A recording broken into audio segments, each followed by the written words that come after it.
Thanks everyone for joining this week, the Durham Geometry and Topology seminar. So it's a pleasure to welcome this week's speaker. It's Professor Ilka Agricola from the University, Philips Universitat in Marburg. And she will talk about how to classify homogeneous spaces and why we should care about them. So thank you. So welcome. Yes. Okay. So welcome, everybody, and thank you very much for joining. Let me add one or two sentences first. The first one is I had a full day of video recordings of lectures on Monday, and unfortunately, my voice has not yet recovered. So if it sounds a bit like I smoked, I don't know how many Dunhill packages. No, this is not the case. I'm sorry. Second is I opened a Zoom chat window, a little one. So if you have a question and do not dare to interrupt by using your microphone, just type into the chat and I will see it. All right. And interacting online is a challenge, but let's try to do it nevertheless. Right, and so what is the background of, or the history behind this talk? Well, in October last year, when the world was still a different one, I was already scheduled to give this talk in Durham, in person, and Willem will be able to tell you the details. We had a very dramatic episode at the airport in Düsseldorf, where we were both just separated by a gate because I arrived slightly late at the airport because of Deutsche Bahn and therefore missed the plane to Newcastle.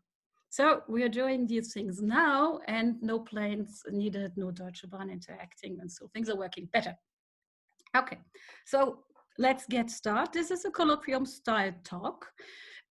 So for some, I hope the introduction in the first part will just be entertaining, and for the others, it will be an introduction into an area which might not be the one they're working in. So it is really serious that I would like to give you an idea what homogeneous spaces are about and why we're interested in them. Okay, so let's start with a little bit. So the first thing is, if we're speaking about a homogeneous space, actually we're really speaking about homogeneous manifolds, so smooth objects which are locally diffeomorphic to Rn. For example, a surface without sharp edges or corners. And here we have a few examples with boundary, without boundary of different genus. And the idea behind the adjective homogeneous is that these objects should carry many symmetries. And the point is, of course, what kind of symmetries and how do we describe them? And the notion is somehow related, but not identical, to similar notions like symmetric spaces, isotropic spaces, and things like that. So I hope that it will put a bit into perspective how these notions evolved and how we can give a mathematical meaning to them, because this is in fact not totally obvious. Okay, so if you go back to something like solid state physics, there is also a notion of homogeneous. And in fact, if you there's a certain way how we use the word homogeneous in everyday life, which is basically the definition used in physics. So there we have something what goes by the name of homogeneous and isotropic media. And homogeneous would be something which looks the same at all points, whereas isotropic would be something which looks the same in all directions.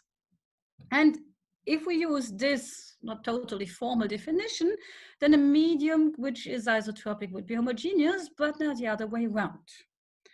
So a wonderful example, a nice toy, is a calcite. This is a perfectly crystalline substance, so it's homogeneous from a physics point of view, but it is not isotropic because there's this wonderful phenomenon of birefringence. Now, this is probably not the right pronunciation. Doesn't matter. In German, it's called a Doppelbrechung. So because of the polarization of light, if you hit a ray of light on the material, then it will be split into two rays following different paths. And if you look at my mouse cursor, so here's a large block of calcite. The word calcite is printed below, and then you see here the two images through the crystal of this writing, right?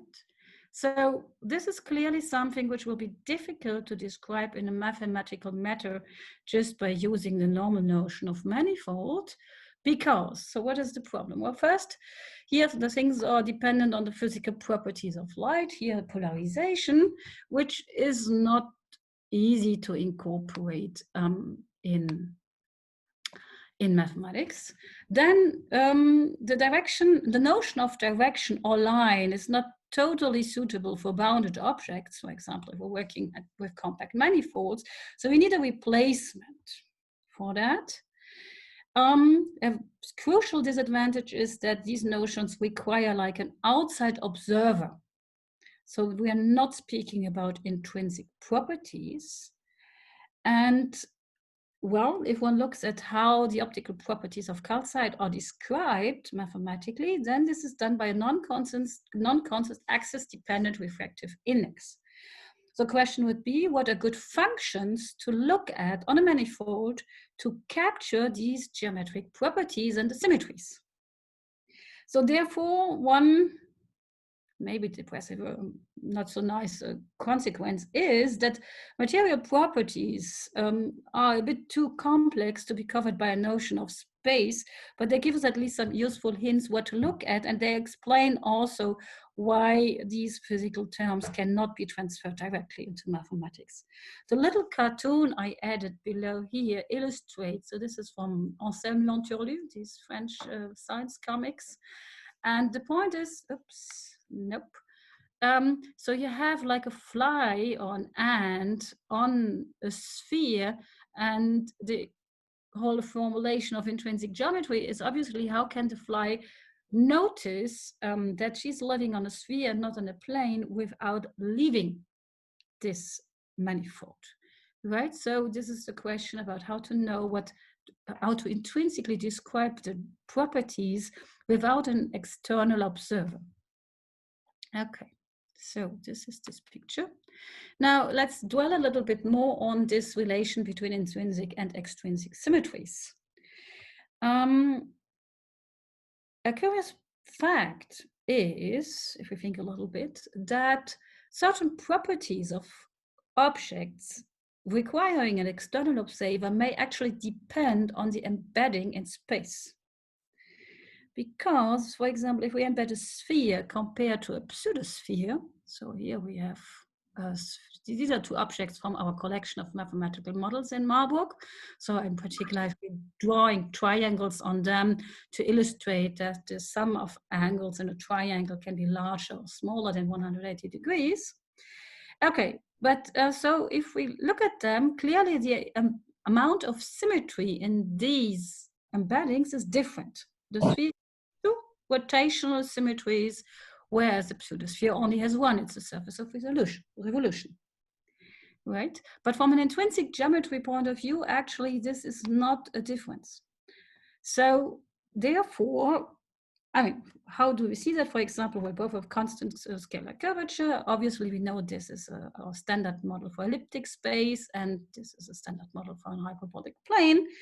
And both are, together with R2, the only two-dimensional symmetric spaces of rank 1. And actually, we would tend to believe that the different amount of symmetry is just an artifact of the embedding rituals.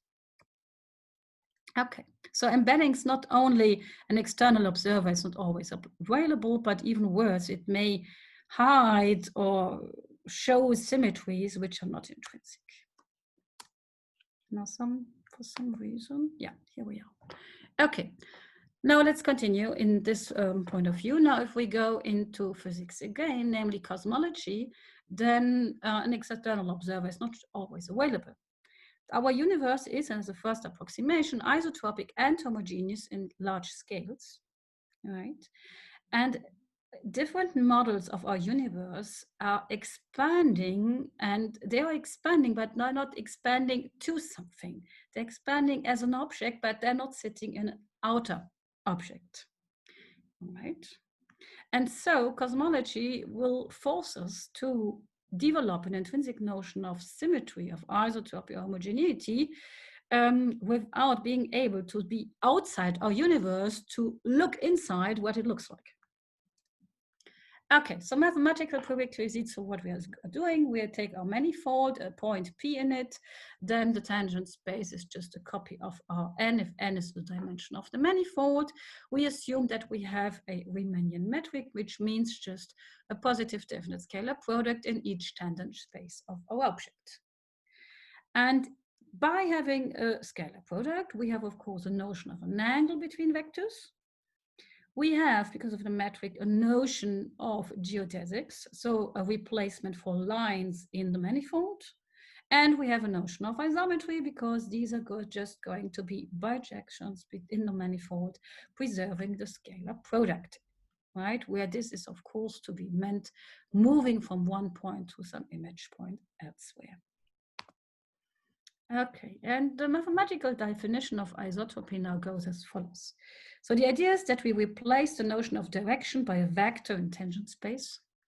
And directions looking the same we replace BA can be transformed into each other by an isometry. And so our definition is, given two vectors V and W in a tangent space, here they are, of equal length, the manifold is going to be called isotropic in that point P. There exists an isometry F, fixing the point P such that the image of the first vector under the differential of the isotropy is the second vector. All right. And in cosmology, we know that this isotropy is indicated, in fact, by observations of the microwave background radiation. So it's a good assumption. And here we now have a definition where we can see we left our physical intuition to get a mathematical definition. Okay, now comes the definition of homogeneity. So a manifold is going to be called homogeneous if to any 2 points there exists an isometry F mapping one point to the other. And there's in fact a derived notion of 2-point homogeneity, which is a bit funny. So you take two pairs of equidistant points, right? And now you require that you do not only have an isometry mapping points to points, but actually pairs of points to pairs of points. Obviously, the distance has to be equal, otherwise it wouldn't work. And by just taking the same point here, Q1 equals P1 and P2 equals Q2, we see that 2-point homogeneous is stronger than homogeneous. And here is a nice example. So we take the manifold of two planes in On, the Grassmannian. So the points of this manifold are just planes. Now, given two pairs of planes, the distance of planes is measured by what's called principal angles. If you look at two planes in R3, then you take the two outer normals and you take the vector between the two. So up to a multiple of pi, this is a unique number, and then you just take the smaller one. Okay, smallest one. And so you have clearly one angle describing the relative position of two planes in R3. And if you think a little bit about it, if you go in higher dimensions, you can generalize that, but you get more angles needed to describe the relative position of planes. So an isometry mapping one pair of planes to another pair of planes will exist if and only if all these angles coincide. And now we see that here something happens, because for the set of two planes in R3, because we only have one angle, so the only condition is we have to map one angle to the other. And this is in fact just going to be 2-point homogeneous by this property. Whereas in higher dimensions, the Grassmannian is only homogeneous, but not 2-point homogeneous. Okay. And one of the first theorems one proves, and which is not trivial, is that the space is 2-point homogeneous if and only if it is isotropic in the sense I gave before. And you can actually classify on the list. It's Rn, Sn, projective spaces over the wave complex or hyperbolic quaternion numbers, hyperbolic spaces over the same, and two exceptional spaces which come just from the exceptional Lie groups. And these are exactly the symmetric spaces of rank 1. So despite the fact that the definition of a symmetric space usually is totally different, we recover them now by a totally different geometric definition. And the rank 1 here basically is exactly this argument or the generalization of the principle.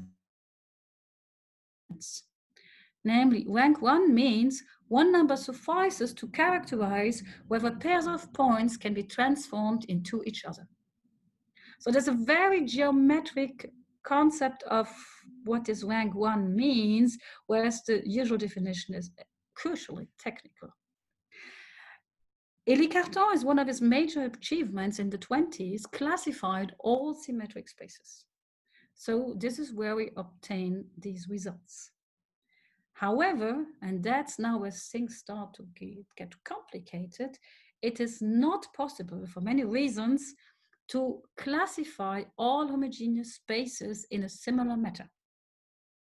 Okay, so this doesn't exist and it will never exist, but I will try to give you an idea how to put some order inside.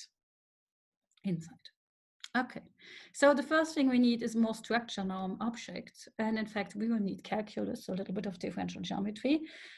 In particular, we need an intrinsic notion of derivative, which is what is called a connection or covariant derivative. So here, yes, this is a colloquium style talk. Here is a nice picture of Élie Cartan and a nice quote, actually, right? So in the original French, it's what's written below, but in English it reads, given a manifold embedded in a affine projective or conformal space, one should aim at attributing to this manifold the affine, a projective or conformal connection that reflects in the simplest possible way the relation of this manifold with the ambient space. So the general philosophy is, given a manifold, if it has a certain structure, like a conformal structure or whatever, you should find connections which are best adapted to the geometry of this object, and this might not be actually the Levi-Civita connection. Okay, so what do we mean by a connection? Well, this is an abstract derivation rule on manifolds satisfying basically all formal properties of directional derivatives that you have learned in calculus classes.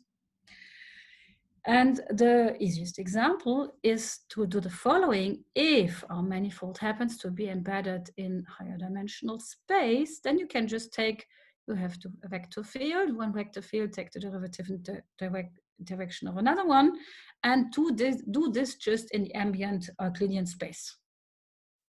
Now, in general, even if you started with two tangent vectors u and v, the resulting vector is not going to be tangential to the manifold. And in order to enforce that, you just project it down into the tangent space. And this is what I mean here by this dotted line, right? Take the orthogonal projection down there. And this is what we call the Levi-Civita connection. This is the most obvious of all connections. It is compatible with the properties of the Riemannian metric we chose. It's a metric connection, and it has an additional property, which is called torsion, yes, being torsionless. However, this is not the only possibilities. There exist many other connections which will still preserve the scalar product, but which do have some torsion. Let me give you two classical examples. So the first is in electrodynamics. In fact, using other connections than the usual directional derivative is something which is very common. One replaces the normal directional derivative by an additional term which comes from one form, A. For once, I put in the physical constant so that it reminds you of the formula you may have seen in some physics classes. Okay, evaluate the one form on the vector field u and multiply with the vector field v, and check that this has all properties that you would naively require from a covariant derivative. And in physics notation, that's just what we're doing. Okay, the one form A, of course, here is interpreted as the gauge potential. If you're in R3, Right, then it's very easy to write down just or to guess a formula which will do something similar, namely adding something which modifies the normal covariant derivative. You take it, and then you have the cross product of two vectors, u and v, which will be again a vector. And here, if you add this term or just any multiple of that term, this will again be a covariant derivative. Now, this connection has a historical meaning because it was the very first example that Cartan used to illustrate his new concept of torsion of a connection.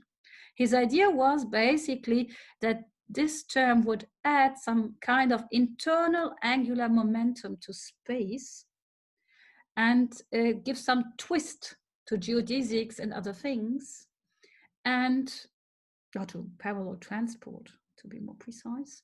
And this twist, he called this in French that it is tordu, right? And this is the adjective going with torsion, and that's how he got to this concept. Okay, now the one fact is that if you look algebraically at what you can add as additional term here in order to get something which is a connection, then there are three possibilities. Namely, your additional term has to be a linear combination of three algebraic basic types. It's basically of a type what we call vectorial because it comes from a vector field, which is the case here because this one form we just dualize it and get a vector field. Or it's a skew-symmetric torsion term, which is like the example of Cartan. And there's something else which I'm not going to speak about. Okay, so historical comments on torsion in differential geometry and mathematical physics. So, as already sketched, Cartan developed this idea further of torsion as an intrinsic angular momentum of space, and even he derived a set of gravitational field equations on the topic and postulated that the energy momentum tensor should be a divergence-free tensor.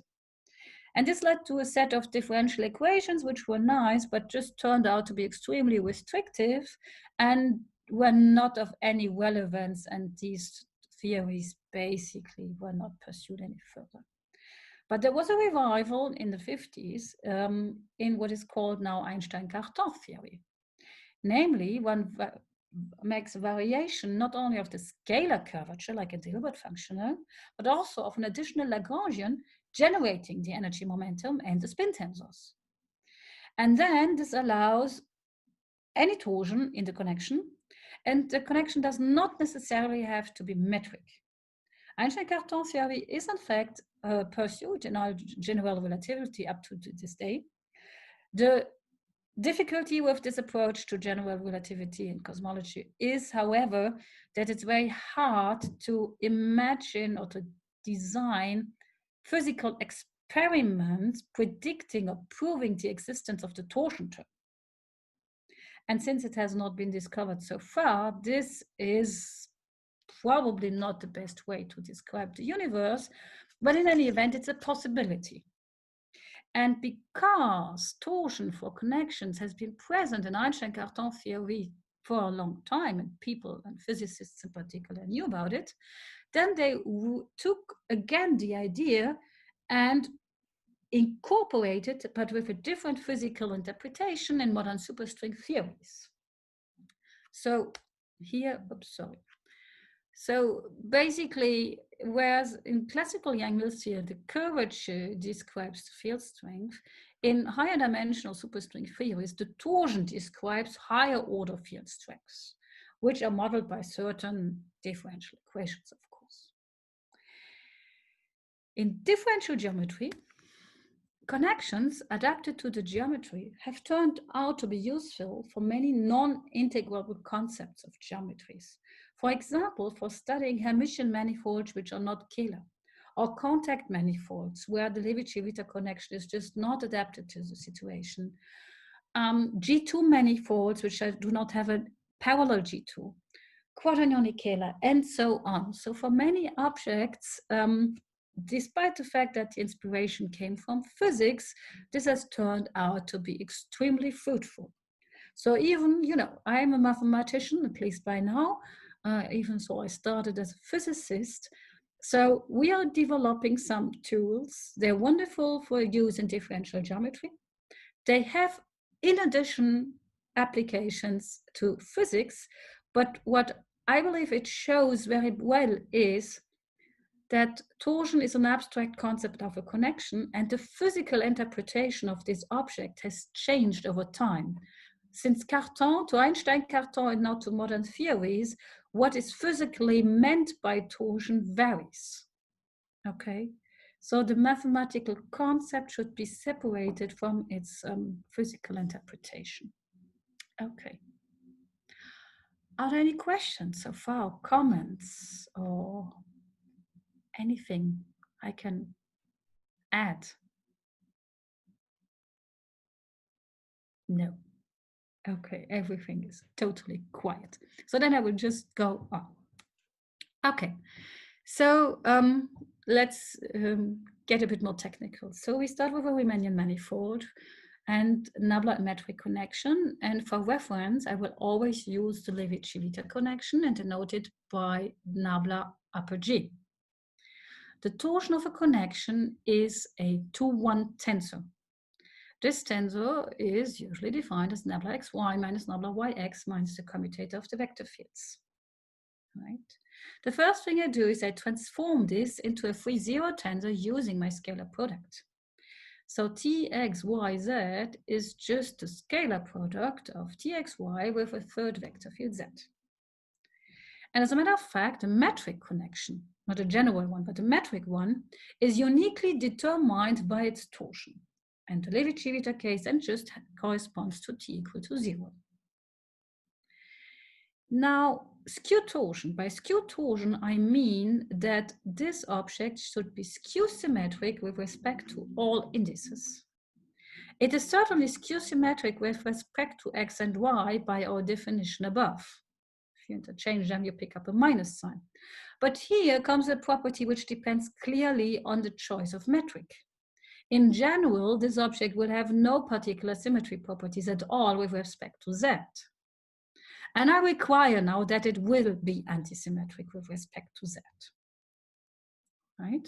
So basically my torsion is just a free form on the manifold. By assuming that our torsion is skew-symmetric, we have a few consequences. The first is that the geodesics of this new connection will coincide with the Levi-Civita geodesics. So physically speaking, trajectories of test particles are not altered by the presence of this additional torsion term. And in fact, that explains why it's hard to detect and at the same time, why it's relevant in physics, because trajectories of test particles are extremely well measured and there's no deviation of the Riemannian case has been discovered so far. So any modification would have to respect the geodesics, and that's what we can achieve by adding skew torsion to the Levi-Civita connection. The second observation is that in this situation, the connection in total may be just written as the Levi-Civita connection plus 1/2 t. And now t is interpreted as a free zero tensor, so I insert two vector fields x and y, and I leave this third slot empty. This is a one form, but I dualize with my metric. This is a one, that's then a vector field, and that's a vector field you have to add.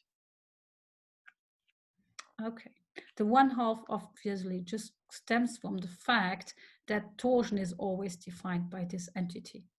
If I use a different scaling here, then I can get rid of it, but that's just the way it's usually done. Fine. Now, here comes a big theorem on homogeneous manifold, namely how is homogeneity related to connections.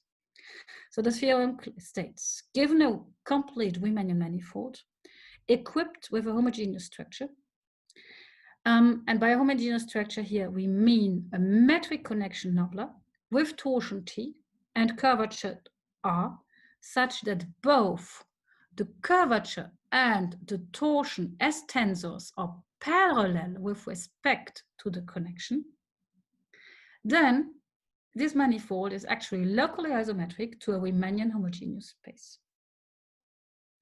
So the upshot is that the symmetry property of being homogeneous is actually detected by the existence of a very particular connection, namely a connection with parallel curvature and torsion.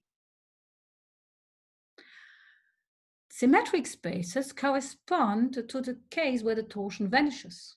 This is in some sense the integrable case, because this torsion basically measures the deviation from being integrable in a very precise sense. And in that situation, my connection is just the Levi-Civita connection. Then the condition that T is parallel is empty, of course. And so we're left with the condition that the Riemannian curvature tensor is Levi-Civita parallel. And this is one of the fastest ways of defining what is a symmetric space, although it might not be totally intuitive at the beginning. And in particular, it's not clear at all why this condition has something to do with existence of many good symmetries. Intuitively, however, this follows in the following way. The curvature tensor is a 4-0 tensor. If I take the derivative and the direction in which I take the derivative as an additional slot, then I have a 5-0 tensor. And the invariance of this object under reflections then forces it to vanish. And that's basically how you prove that with a few lines of calculation if you know how to start. Homogeneous non-symmetric spaces then correspond to the situation that T is unequal to 0. Obvious question in here is, inasmuch given the Riemannian homogeneous space, is this metric connection nabla actually unique on it? Or is it possible, that the space would have symmetric space structure with respect to one connection and homogeneous non-symmetric with respect to some other? And the answer is yes, but in a non-trivial way and a subtle way. So the connection is unique, except on spheres, Lie groups, and everything covered by them, because, so projective spaces, for example, because all these properties are actually local. Okay, so on spheres, we know that this really happens. So you can view a sphere as a homogeneous non-symmetric space or as a symmetric space, both is possible. Okay, this is a consequence of what we call the skew torsion holonomy theorem, which maybe if we have time, I will be able to speak about in the last part of my talk. And so how do we classify homogeneous non-symmetric spaces? Well, we use the Ambrose-Singer theorem and say we classify homogeneous spaces according to the symmetry properties of the torsion tensor of this connection. And this is now a reasonable concept, right? And for spheres and Lie groups, they're treated separately and everyone knows very well what's happening. So that's not a problem. An empirical fact or observation which comes in handy is that even on non-homogeneous manifolds, metric connections with a parallel torsion turn out to be extremely useful. So because the next question you can ask is, what is a good way to relax these two conditions? So obviously there are basically 3 ways how to relax these conditions. Namely, is there a question or something? I hear some noise. No, okay. So how to relax that condition if you want to leave homogeneous spaces? Well, you can either keep the equations and make a right-hand side not 0, but something else. So weaken the equations. This is not an approach usually followed. Or you get rid of one equation or the other equation. So getting rid of the condition that T is parallel, but still parallel curvature has not led to any useful concept. But the other way around is useful. Namely, you forget about the curvature operator and just require the torsion to be parallel. And this happens very often, for example, in nearly scalar manifolds, Sasaki manifolds, G2 manifolds, and quite a few other types. Okay, so there's something, the connections treated here are in some sense toy models for many things. for geometric situations, which are quite of interest, for physical situations, and many others. Okay, so let me give you the example of Lie groups so that one sees how things work. So I consider compact Lie group G, its Lie algebra is script G, and a metric G on G, little g on big G, is called a B invariant if left and right translations are always isometries. And a computation shows you that this is equivalent to this condition, which I denote by a star, namely for any vector fields y, x, and y, x, and v, this holds. So I let v operate via the Lie bracket first on x, and here let it act, and y is constant, and here let v act by via Lie bracket on the second term, and the first term is unchanged. Okay. An easy computation on Lie groups is that the formula for the Levi-Civita connection is particularly simple. Namely, it's just 1/2 the commutator of the Lie algebra elements. And if we now make the answer that the torsion is proportional to the commutator, so you just introduce a parameter s in this connection, then you compute that the torsion, depending on this parameter s, of course, is going to be 2s minus 1 times the commutator. This is consistent because if you take s equal to 1/2, which is just the Levi-Civita, it becomes 0. And in all other constitutions, the torsion is just a multiple of the bracket. We were particularly interested, as I said before, in torsion tensors, which are totally skew symmetric. So a free form. And now you see this element T is going to define a free form if and only if the metric satisfies the condition star. So we see that this family of connections is going to have skewed torsion if and only if the metric is B invariant. And you can compute the curvature of this connection, and you will find that it is a double commutator basically. So x, y times z in this order, multiplied with a factor s times 1 minus s. And here are two particularly important special cases. For the Levi-Civita connection s equal to 1/2, it's just 1/4 of the double bracket. And this is the formula for the curvature operator of a symmetric space. You may have learned the differential geometry class at some moment. And there are two particular values. So the value 1/2, that the value 1/2 was of interest was so more or less obvious because we started by generalizing this formula. But now we see that the values 0 and 1 are very interesting as well, because then the curvature vanishes, and so compact Lie groups are actually flat if I'm looking at metric connections with torsion.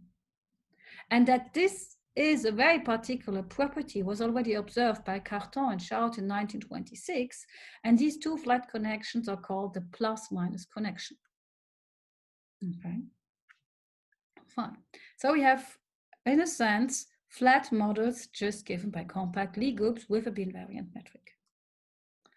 So here comes the class of naturally reductive homogeneous spaces. This is a slightly misleading name, unfortunately. So homogeneous space is what is covered by the Ambros-Singer's theorem, and naturally reductive is just to be taken together. Yes, this is a special case of a reductive homogeneous space, but actually we just view it as a definition as a whole. So here's the classical definition. So one can write any homogeneous space as a quotient of Lie groups, G over H. And this is called naturally reductive if I go over to all Lie algebras, the Lie algebra of H admits a reductive complement M in G such that this condition holds. So what is happening? Vector field, tangent vectors are identified with elements in the Lie algebra G, and in particular then have to be restricted to M. Okay, so X, Y, Z are elements of M. I take the Lie bracket of two vector fields in M x, y. This is in general an element in the large Lie algebra, and I force it down to M. So this is the M part of the bracket, Lie bracket.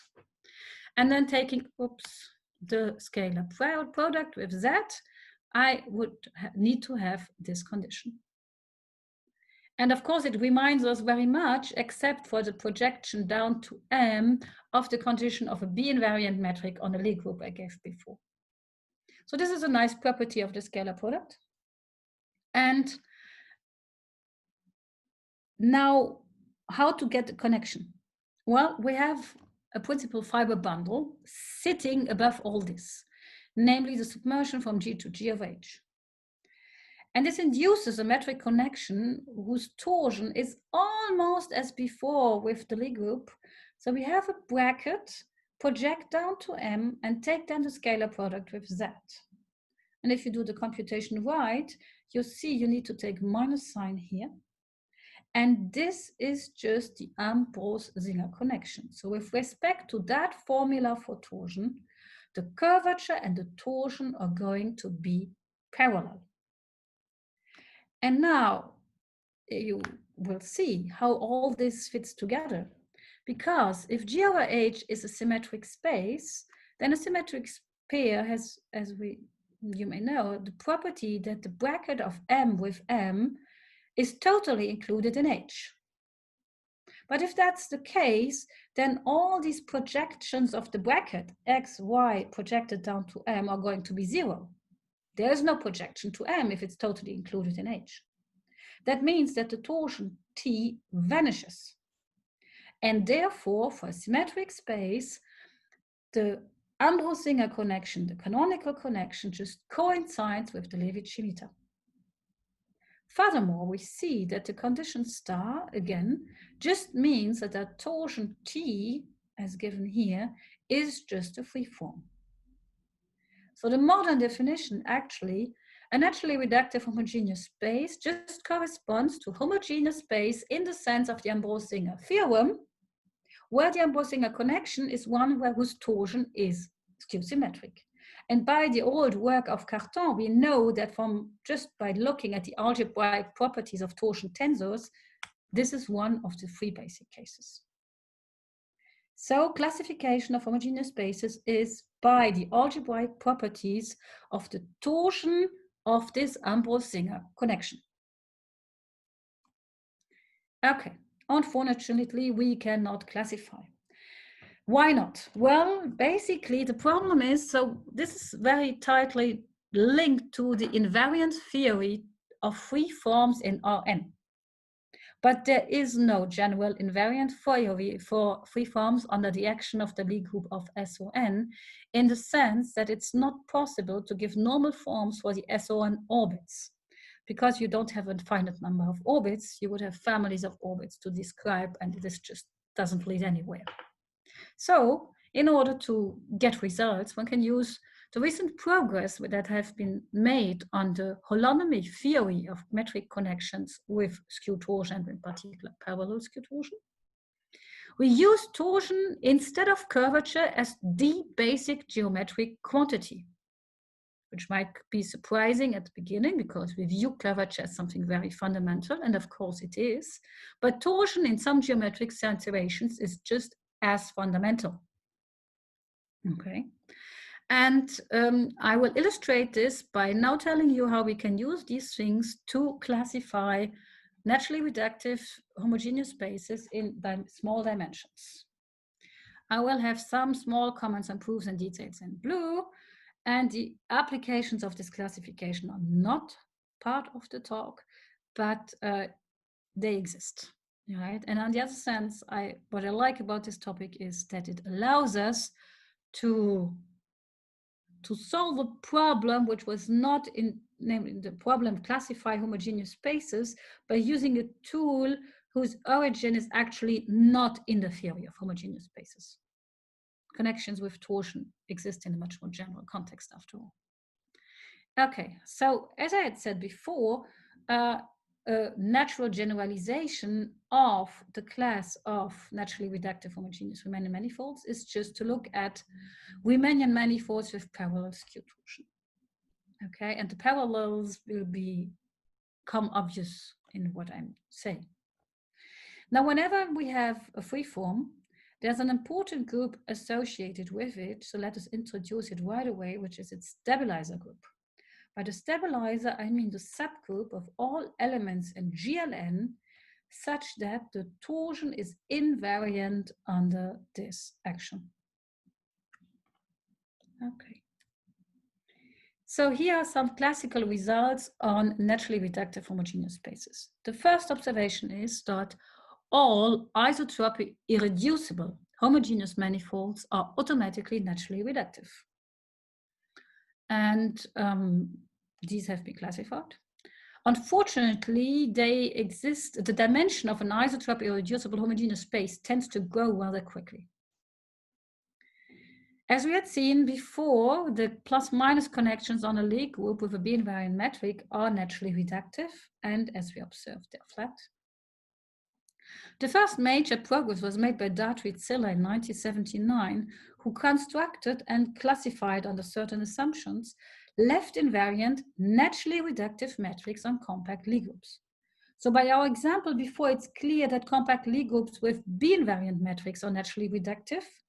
But the whole point here is that we weaken this to left invariant and still get very interesting results. To make the link to special geometric properties more obvious, for example, let's observe that all 6-dimensional homogeneous nearly scalar manifolds are indeed naturally reductive. These are S3 times S3, CP3, the flag manifold F12, and S6, but not S6 depicted as a symmetric space, but S6 realized as G2 over SU3. Remember, spheres have more than one presentation with an amorphous single connection. The classifications that we knew before were in dimension 3, 4, and 5 by a subset of the three authors, Tricheri, Van Hecke, Kowalski. All these works proceeded, by the way, by finding a normal form for the curvature operator, and it was clear that this was not an approach that could be generalized to higher dimensions. So in fact, this was just finished here, and the classification in dimension 5 already had mistakes in the normal forms of the curvature operator because it just gets too involved. So the torsion, being just a free form, is easier to treat as an algebraic object. Okay, so here's a little bit of tools about free forms. And in fact, whenever you have a free form and a scalar product, then in a purely algebraic way, there is a fourth form, which traditionally is called sigma t, which you can associate to the free form. How do you do it? Well, you take a local orthonormal frame, E1 to En. And now, so you take your free form, you take the inner product with the first direction EI. This is a two form, and wedge this two form with itself. Since it's a two form, this in general will not be zero, and you sum symmetrically evenly over all dimensions. And then there's a rescaling parameter, which is not important. For algebraic reasons, one checks that this is actually zero in all dimensions smaller than or equal to 4. So dimension 3 is somewhat very special because the only free form you have in dimension 3 is basically a multiple of the volume form. Dimension 4 still has some effects which make it special because of properties like that. And then from dimension 5 on, you start to see a pattern. For example, if your form T is just a sum of E1 to 3, and this notation for me just means E1, wedge E2, wedge E3. So basically the triple product, the product of the first three directions, and then separately the product of three different directions, 4, 5, 6. Then sigma is going to be 0 because these two parts basically don't see each other. And if you square this, then you get 0, of course. All right. The standard example to bear in mind of something which does not have vanishing sigma t is this free form. You take E12 plus E34, wedge E5. Again, all wedge products are just left out. Okay, and if you compute sigma t, you realize it is just a multiple of, or the wedge product of 1, 2, 3, 4. Dimension 5 indeed is special because it's a common factor in this free form. This torsion would be the typical torsion for a connection of a, for example, Sasaki manifold. So manifold which has a contact structure, E5 is the Reb vector field. This is basically the scalar form of the plane, or the hyperplane orthogonal to the Reb vector field. And so it just turns out to be the volume form of this orthogonal hyperplane. Okay, that's the way how to depict these things. And sigma t is important for many reasons, because philosophically, it is a measure for the degeneracy of my freeform. And if it's non-degenerate, it will include or induce a lot of geometric structure on the manifold. And the way it does this is by the places where sigma t it pops up. Just whether you are looking for sigma t or not, you will meet it automatically. For example, the first Bianchi identity for connections with torsion has an additional term, which is precisely the sigma t, where you normally have 0 in the Riemannian case. You have nice identities. If you square a free form as an element in the Clifford algebra, then its square will just be sigma t plus some scalar. Or if the torsion is parallel, then in fact the dt can algebraically be computed, and the differential of t is just precisely this 4-form sigma t. Right? And similarly, the Levi-Civita derivative of t is 1/2 sigma t. Okay, so for the experts, I think this explains why sigma t appears in many instances. And but philosophically, this is a measure for how degenerate our torsion form is. Here is a nice exercise, which actually has nothing to do with what was said before. The idea is the following: the Nomitzer construction. Given the homogeneous space G over H, we would like to reconstruct it from the local data. So from H, T, the curvature operator, and the local model of the tangent space. So what's the setup? Let H be a real Lie algebra. V is a real finite dimensional H module with an H invariant positive definite scalar product, which means I realize H actually as a subalgebra of the orthogonal Lie algebra SOV. I suppose I'm giving two tensor fields or tensors which just behave as curvature and torsion do. So the curvature is a map from lambda to two forms on V to H. H basically models the holonomy, right? This should be an H equivariant map. And the torsion T should be an element of the free forms invariant on H. Okay, so R and T have the infinitesimal properties of curvature and a torsion should have. And then I want to define a Lie algebra structure on the direct sum H plus V, A, B elements of H, X, Y elements of V, by defining AX, the commutator of AX plus A plus X and B plus Y is the H part of the commutator, which makes sense because A, B are just elements of this larger Lie algebra, so take this part.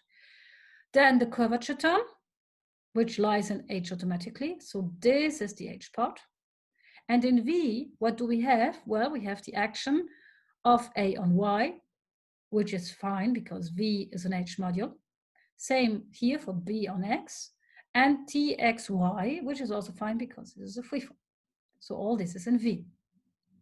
And now you check the Jacobi identity and realize, yes, the Jacobi identity holds for this bracket if and only if these two conditions are fulfilled.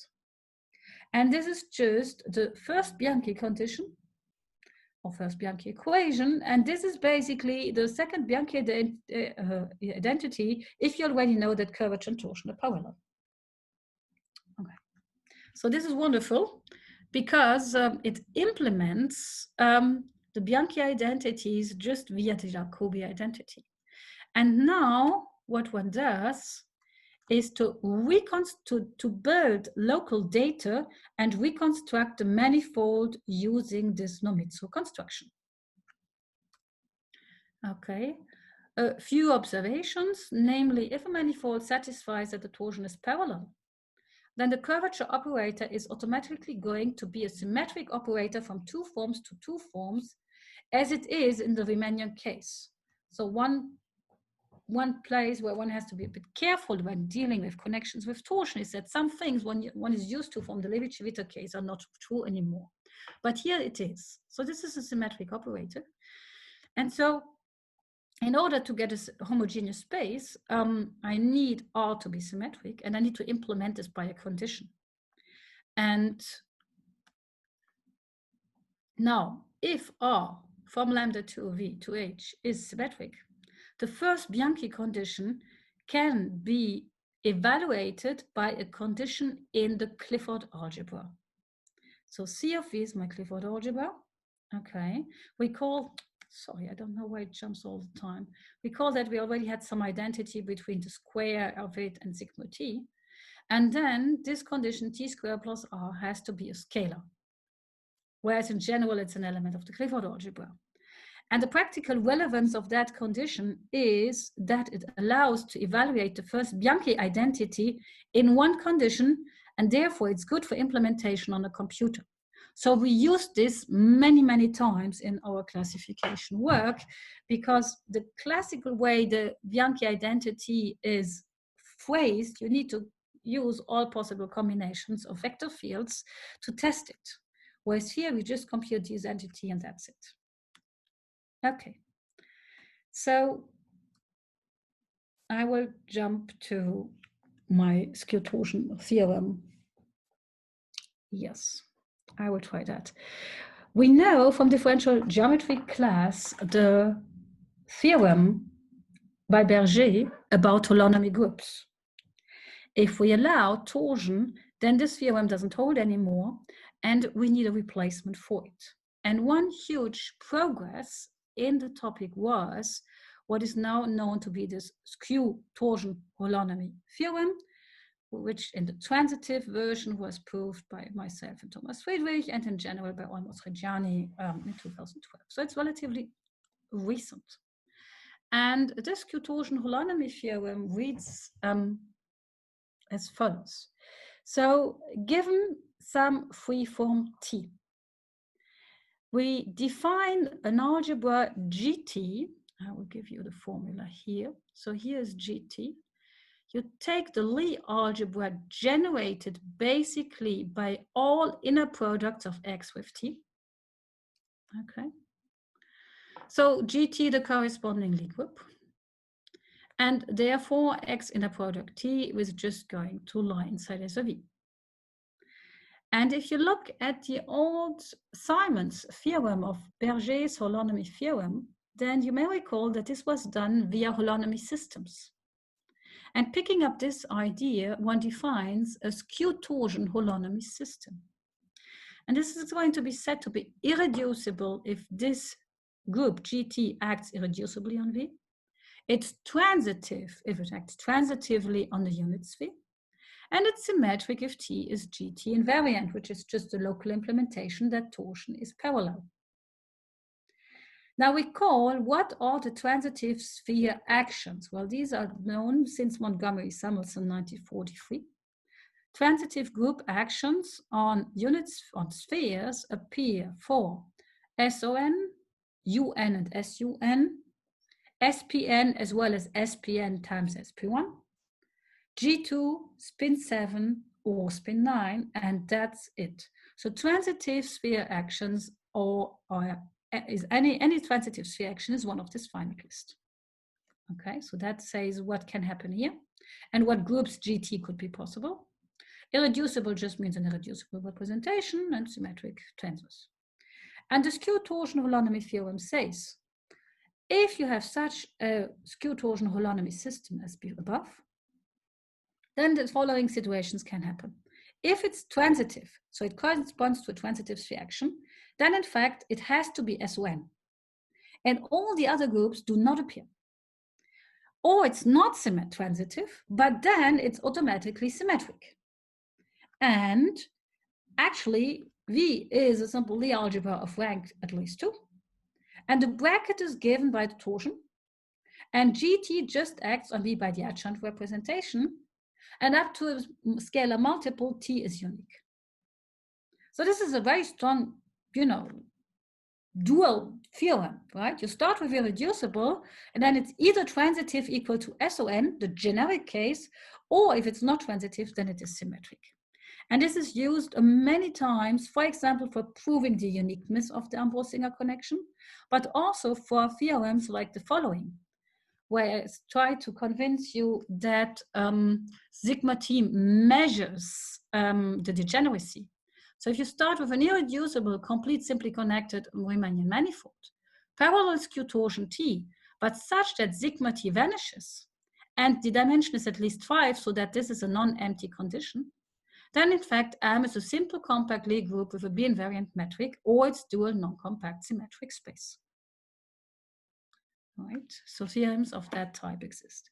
Now I will now jump to classifications dimension 3 and 4, I'm afraid, and I will just tell you how we do something in dimension 6. Just the final theorem, yes. I've been talking too slowly. So this is the last slide, and then you will be free. We perform a huge amount of computations. Classifications in dimension 3, 4, and 5 were done by Kowalski, Van Hecke, Tricheri, and that's why I'm not recalling them now in order that you see something new. So the result for the classification of naturally reductive homogeneous spaces in dimension 6 is as follows. So first, suppose you have parallel skew torsion T.